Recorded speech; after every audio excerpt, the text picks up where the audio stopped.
कर दिया। अब कैंसिल करें, एक बार दोबारा करना। तीसरी बार कर रही हूँ कैंसिल। जब मैं बोलूंगा तब। सबसे पहले तो आज हमारे बीच 3 जवान उपस्थित है, जो तीनों जवान अभी हाल में ही ट्रेनिंग खत्म करके छुट्टी पे आए हैं। तो सबसे पहले आप सभी तीनों जवानों का बंटी चौहान एकेडमी में हार्दिक स्वागत एवं अभिनंदन। एक करके मैं पहले खुद ही परिचय दे दूं इनका। सचिन चौहान उबरेव जौनसा क्षेत्र से बिलोंग करते हैं। 2024-25 बैच में हमारे विद्यार्थी रह चुके हैं। प्रियांशु, ये भी जौनसा क्षेत्र से बिलोंग करते हैं। ये भी 2024-25 वाले बैच में हमारे विद्यार्थी रह चुके हैं। आशु, ये भी 2024-25 बैच में, ये भी जौनसा क्षेत्र, तीनों जौनसा क्षेत्र के हैं। और तीनों अब जैसे ये ट्रेनिंग खत्म करके आए हैं, तीनों देश की सेवा के लिए तत्पर हो जाएंगे। 20-25 जितने दिन की भी छुट्टी है वो अभी बताएंगे अपने आप से कि कितने दिन की छुट्टी पे कौन आया है, कितने दिन की छुट्टी पे कौन आया है। तो सबसे पहले मैं प्रियांशु से आग्रह करूंगा कि ये 2 शब्द बोले, क्योंकि हमारे बीच आप लोगों में कुछ बच्चे ऐसे हैं जिन्होंने अभी एग्जाम निकाला है, तो उन्हें पता लगेगा कि हमने किस तरीके से फिजिकल की तैयारी करनी है। अब समय बहुत कम है, 1 महीने का समय बचा है, ज्यादा नहीं बचा है। तो 3 बच्चे आज उपस्थित हुए हैं, तीनों जवान।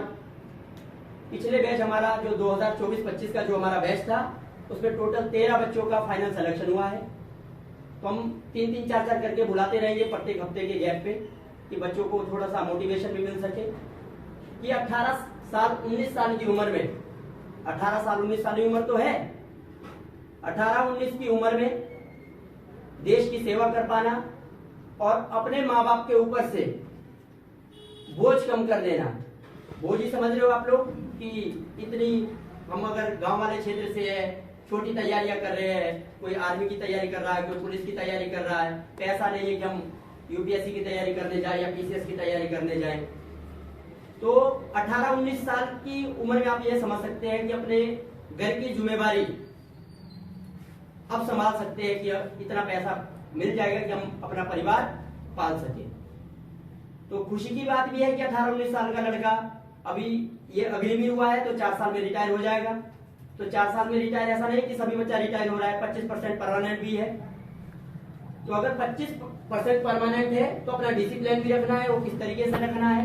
अभी जो रिटायर बच्चा आएगा 2026 में, उनको भी रूबरू करवाएंगे। जो हमारे फर्स्ट बैच के, समझ लो आप, जब अग्निवीर शुरू हुआ था, तो जो हमारे बच्चे निकले थे वो 2026 में भी रिटायर आएंगे, उनको भी रूबरू करवाएंगे आप लोगों से कि किस तरीके से अंदर रहना है, कि जिन बच्चों का सिलेक्शन अंदर के लिए होगा, किस तरीके से अंदर अपने आप को एक डिसिप्लिन में रखना है कि नहीं मुझे ऐसा नहीं करना है, ऐसा करना है, तब मैं परमानेंट हो सकता हूँ। अगर वो 4 साल बाद आ भी रहा है तो आपको ये पता होना चाहिए कि जो स्टेट गवर्नमेंट है हमारा, चाहे सेंट्रल गवर्नमेंट है, स्टेट गवर्नमेंट ने भी 10% का आरक्षण जो अग्निवीर से रिटायर आएंगे बच्चे, उनके लिए रखा है। जैसे मान लेते हैं कि जो हमारा बच्चा 2026 में आएगा और अभी 2000 पुलिस की वैकेंसी आने वाली है और वो रिटायर भी आ जाएगा, तो 10% मतलब 200 पोस्टें सिर्फ उन्हीं बच्चों के लिए होगी जो अग्निवीर से रिटायर होंगे।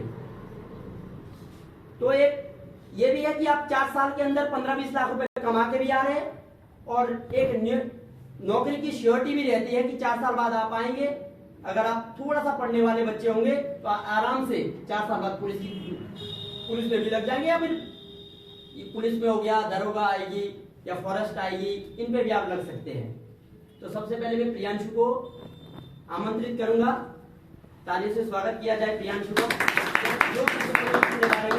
कि मैं वहां से बिलोंग करता हूँ, मैंने किस तरीके से तैयारी करी है, क्या क्या कठिनाइयां हुई फिजिकल के दौरान, अभी ट्रेनिंग के दौरान, और जिन जिन बच्चों का अभी 2025 वाले बैच में हमारा 35 बच्चों का सिलेक्शन हुआ है, मानो जिन्होंने अभी एग्जाम क्लियर किया है, जो फिजिकल की तैयारी करेंगे, उसमें 35 बच्चों के लिए एक प्रेरणा भी है कि मैंने इस तरीके से फिजिकल में तैयारी करनी है।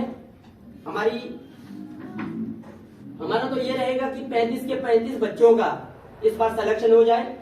आप सभी को पता है कि 400 पोस्टें हैं। 400 पोस्टों में से अभी 13,000 कुछ बच्चे, लगभग 14,000 के आसपास बच्चे ले रखे हैं। तो आप रेशियो के हिसाब से देखें तो 35-36 बच्चों पे एक बच्चा जाएगा सेलेक्ट होके। तो अगर 35-36 पे जाएगा तो आपको किस तरीके से मेहनत करनी है वो आप लोगों पे डिपेंड करेगा, जो हमारे अभी 35 बच्चों ने जिन्होंने एग्जाम निकाला है। तो बोलेंगे प्रियांशु, 2 शब्द बताएं अपने बारे में और किस तरीके से आपने फिजिकल की तैयारी करी, और आप लोग को जिनका भी हुआ है आप लोग कुछ पूछना चाहेंगे कि किस तरीके से बच्चों को वहां पे काटना है, किस तरीके से क्या करना है, वो आप अभी पूछेंगे। प्रियांशु। सबसे पहले सर बहुत बहुत धन्यवाद आपका, मेरे को यहाँ पर बोलने का मौका दिया आपने। फिजिकल की तैयारी में मतलब आपको एक टाइम सुबह भी करोगे तब भी निकल जाएगी, क्योंकि अब